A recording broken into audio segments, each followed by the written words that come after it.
Now, what does it mean that I guess the military has now finished some kind of investigation and they've kicked it over to essentially the Quebec prosecution, a civilian prosecution? What's the significance of all this?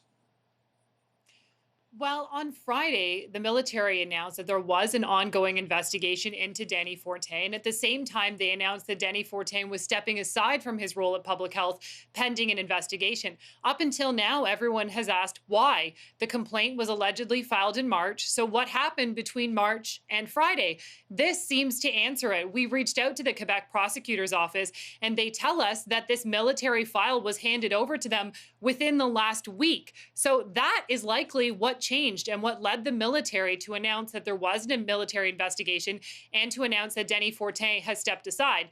Now, it's important to note, too, that the military investigation is not complete, but one former investigator I talked to today said a bulk of that work is largely done, that the investigators have most likely talked to the witnesses, if there were any, have likely talked to the victim as well, and gathered enough evidence that they're now handing that over to the Quebec prosecutor. The Quebec prosecutor will now look at the evidence, will ask some questions, will do an analysis of what the military police have gathered and decide whether or not charges have been laid. The reason that this case is not closed, I'm told, is that the Quebec prosecutor, the civilian prosecutor, can always go back to the military and say, we need more evidence, we need more information to lay this charge. So this is a big change. It is now largely out of the hands of the military into the Quebec prosecutor, who will now decide whether or not there is enough information to lay a charge against him.